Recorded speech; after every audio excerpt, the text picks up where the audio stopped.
GST అధికారులు కాదు వారు ఈ రాష్ట్ర అధికారులు కేవలం ఎలక్షన్స్ లో తెలుగుదేశం పార్టీకి మద్దతు ఇచ్చే వ్యాపారస్తుల్ని, భారతీయ జనతా పార్టీకి మద్దతు ఇస్తే వ్యాపారస్తుల్ని, జనసేనకు మద్దతు ఇచ్చే వ్యాపారస్తులను ఇబ్బంది పెట్టి డిపార్ట్మెంట్ ఒకటి క్రియేట్ చేసుకున్నారు. దానిలో భాగంగా వారికి జిఎస్టి గురించి అడిగే అధికారాలు లేవు. వారికి ఈ టైల్స్ లో ఏదైతే షాప్ ఉందో ఫ్యాక్టరీలలో జిఎస్టి కట్టి షాపులు వస్తాయి. ముందే జిఎస్టి కడతారు. మళ్ళీ వీళ్ళు ఎవరన్నా అమ్మిన తర్వాత వారి దగ్గర జిఎస్టి తీసుకుంటారు. తీసుకోకుండా పోతే ఆయన నష్టపోతాడు. బుచ్చిబాబు అధికారులు ప్రభుత్వానికి కాదు, ప్రభుత్వానికి ఆల్రెడీ కట్టినది ఇది. కాబట్టి ఊరికే ఇక్కడ ధర్మశ్రీ ట్యాక్స్ కట్టాలంట ఆయన. ఇక్కడ ధర్మశ్రీ ట్యాక్స్ కట్టలేదని ఆయన వేధిస్తుంటే ఆయన ఈ వేధింపులు 5 సంవత్సరాల పడినా ఇంకా పడలేదు అని రాజుగారి దగ్గరికి వచ్చారు. అది తెలుసుకొని ఆయన పైన అధికారులను పంపించి మీరు పార్టీ మారద్దు, మీరు ధర్మశ్రీకి ట్యాక్స్ కడతానే ఉండండి, లేదంటే కదా మిమ్మల్ని ఇబ్బంది పెడతాము అని చెప్తే నా దగ్గరకు వచ్చారు. నేను ఒక్క క్షణం కూడా ఏమీ చెప్పకుండా కారు ఎక్కండి, అక్కడ మీడియాను రెడీగా ఉంచమని చెప్పండి, నాకు స్థలం చూపించండి, నేను ఎంత అధికారం వచ్చాను. ఈ రోజుతో అది ఆగదు. నేను ఇక్కడే ఉంటా, మీకు అందుబాటులో ఉంటా. ఢిల్లీలో ఉండే కూడా మీకు ఫోన్ చేస్తే ఢిల్లీ నుంచి విశాఖపట్నం రావాలంటే 2 గంటలు, అక్కడి నుంచి ఇక్కడ రావాలంటే గంట. 3 గంటల్లో మీ ముందు ఉంటా. ఎప్పుడైనా పార్లమెంట్ జరిగేటప్పుడు ఢిల్లీలో, లేదంటే ఎక్కువ సమయం అనకాపల్లిలో ఉంటా. మీరు చెప్పే సమస్యలు వింటా, సమస్యలు పరిష్కరిస్తా. ఈ మాదిరి అమ్మ మరీ సిగ్గు రాకుండా సరే సిగ్గు ఉండాలా. నేను వస్తుంటే ఇప్పుడు మన ఏం విలేజ్ అది బ్రిడ్జిలు ఏంటి, ఆ బ్రిడ్జికి 4 కోట్లు 3 కోట్లు ఖర్చు పెడితే బ్రహ్మాండమైన బ్రిడ్జి వస్తుంది.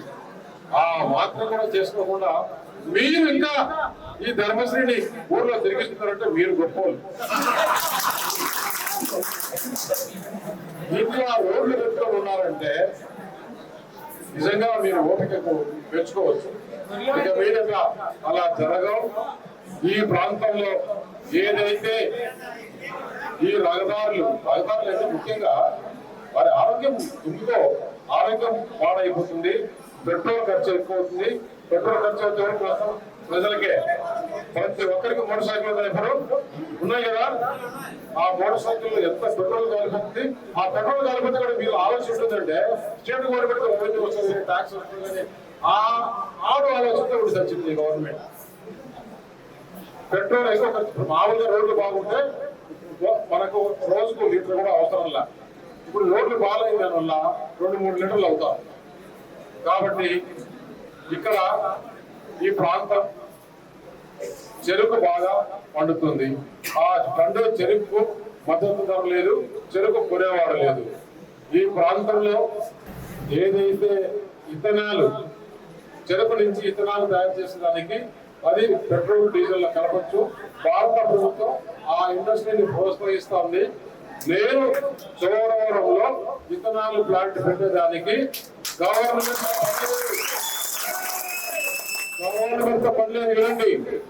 నేను ప్రైవేట్ గా ఆ ఇండస్ట్రీస్ పండిస్తే రైతులు ఎంత చెరుకు పండిస్తే అంత చెరుకు తీసుకునేదానికి, విత్తనాలకి తీసుకునేదానికి, ఎంత పండించినా కూడా తీసుకునేదానికి ముందేగానే చెరుకు పండించడానికి పెట్టుబడులు కూడా రైతులకి పిచ్చి చేయిస్తామని చెప్పేసి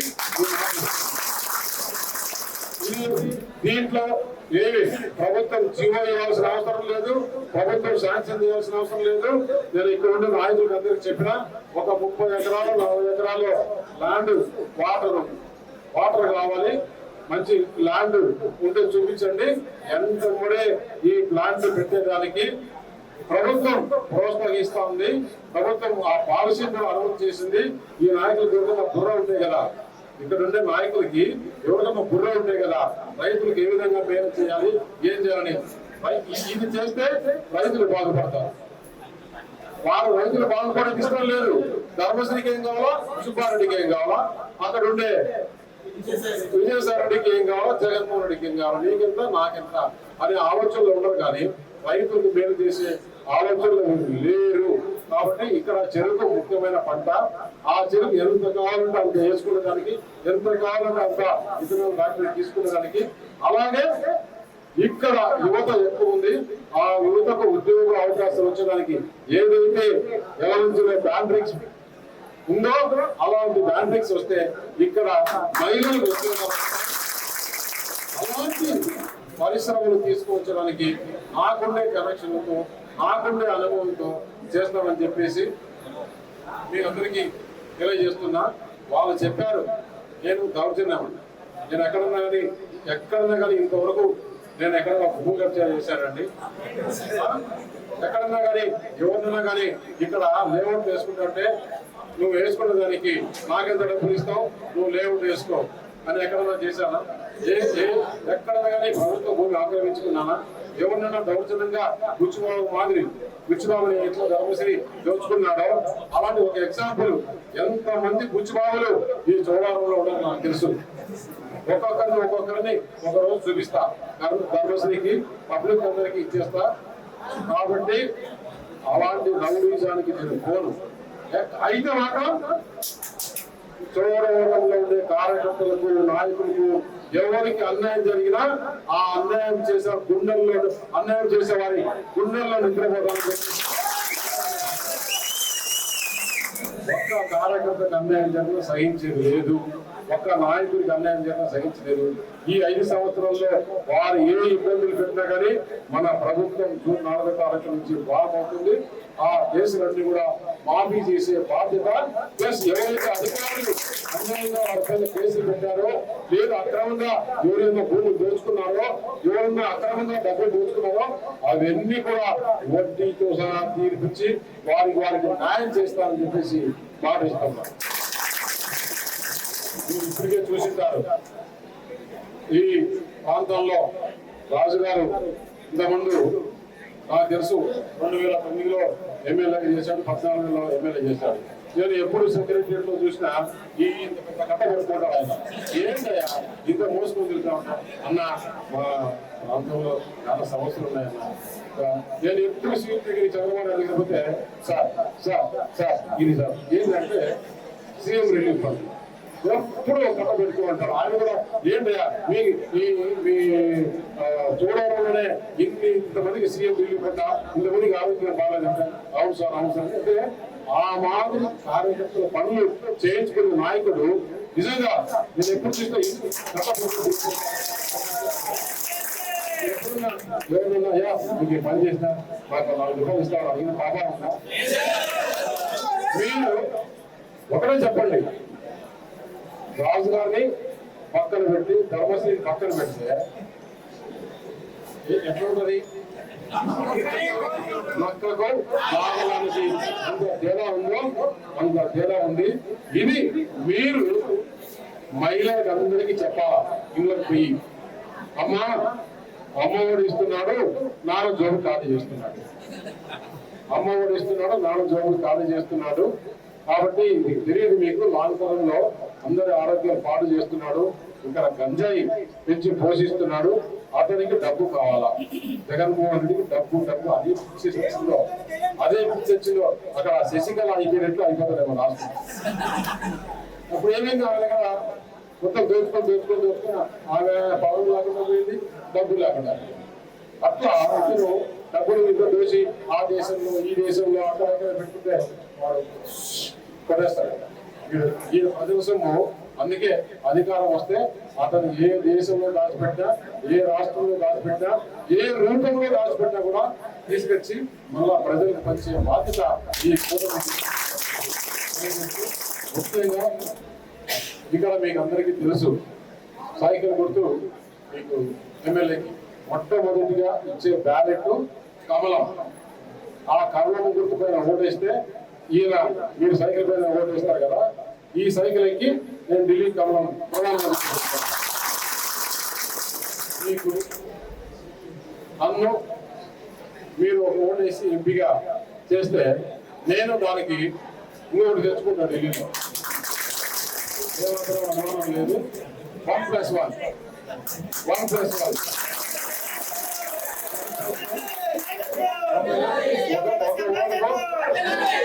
డబుల్ ధమాకా అవుతుంది.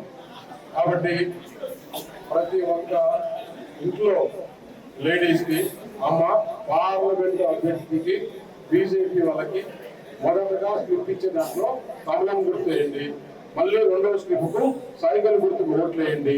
అది ప్రతి ఇంటికి మీరు తీసుకోవాల్సిన బాధ్యత మీకుంది. ఇంకొకటి మేము తీసుకున్నాంలే చెప్పినాంలే అంటే కుదరదు. మా దగ్గర టెక్నాలజీ ఉంది. మేము ప్రతి ఒక్క ఓటర్కి ఫోన్ చేస్తాం. మీ ఊర్లో ఎవరు కార్యకర్త వచ్చారు, ఎవరు నాయకుడు వచ్చారు, మీకు ఏం చెప్పారు, ఎన్ని గంటలకు వచ్చారు, ఏం చేశారు అని అన్ని కూడా మాకు తెలుస్తాయి. నేను ప్రతి మండల నాయకుడికి, ప్రతి విలేజ్ నాయకుడికి మళ్ళీ పంపిస్తా. కాబట్టి మేము పోయినాము, చెప్పినాము. ఇప్పుడు అంతా మీ సెల్ ఫోన్ ఎక్కడ ఉంది, ఎక్కడ తిరుగుతుంది అని కూడా తెలిసిపోతుంది. కాబట్టి ఆ టెక్నాలజీ ఉంది. అంటే మనం చెప్పేది ఎందుకంటే ఇప్పుడు ఆ మాదిరి సిస్టమ్స్ వచ్చేసినాయి. కాబట్టి మీరు కూడా ఈ 30 రోజులు కష్టపడండి. నేను మీకోసం 5 సంవత్సరాలు కష్టపడతా. ఈ 30 రోజులు మీరు కష్టపడి ఇంటింటికి తిరిగి చెప్తే నేను 5 సంవత్సరాలు, ఒకసారి 5 సంవత్సరాలు నేను ఇక్కడ ఉన్నానంటే చాలా వరకు కష్టాలు తిరుగుతాయి. నేను ఇక్కడి నుంచి పోయేవాడిని కాను, ఇక్కడే ఉంటాను. నాకు ఇక్కడ మూలాలు ఉన్నాయి కాబట్టి ఇక్కడికి వచ్చిన. నాకెందుకు దేవుడు ఇక్కడికి పంపించాడు. మంచి ప్రాంతము, మంచి మనుషులు. నేను ఊరికే నాకేదో అనకాపల్లికి పోవాలని ఎప్పుడు కూడా అనుకోవాలా.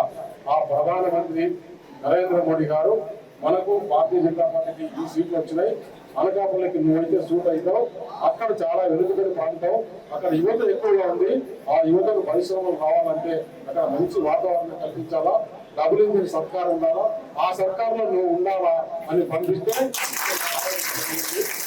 కాబట్టి ఇటు చంద్రబాబు నాయుడు, పవన్ స్టార్ పవన్ కళ్యాణ్ నిన్న నాకు అవకాశం రాలా, లేకుంటే దానికి ఒక లెక్క ఉంది. మామూలు తిక్క కాదు. రేపు జగన్మోహన్ రెడ్డికి ఆ తిక్క పవన్ కళ్యాణ్ 4వ తారీఖు తీరుస్తాడు. ఆయన తిక్క లెక్క ఈయనకు బొక్క. కాబట్టి ఏమాత్రం ఆలోచన అవసరం లేదు. బ్రహ్మాండంగా ప్రభుత్వం చేసుకున్నాం, డెవలప్ చేసుకున్నాం. వారు చేసిన పాపాలన్నీ కడిగేద్దాం. మీరు ఈ 30 రోజులు దయచేసి మన గుర్తులు తీసుకుని ప్రతి ఒక్కరు కూడా ఇది నా సొంత ఎలక్షన్ అని మీరు చేయండి. నేను కూడా రేపు నా సొంత మీకు ఏ విధంగా చేశారో నేను కూడా అంతకన్నా 10 రెట్లు ఎక్కువ ఉత్సాహంతో పనిచేస్తానని చెప్పి ఈ అవకాశం ఇచ్చిన తెలుగుదేశం, జనసేన, ప్రసాద్ మాడగల్ నుంచి కూడా చాలా మంది వచ్చారు. ప్రసాద్ కూడా ఇక్కడే ఉన్నాడు. జనసేన, బీజేపీ, తెలుగుదేశం కార్యకర్తలకు అందరికీ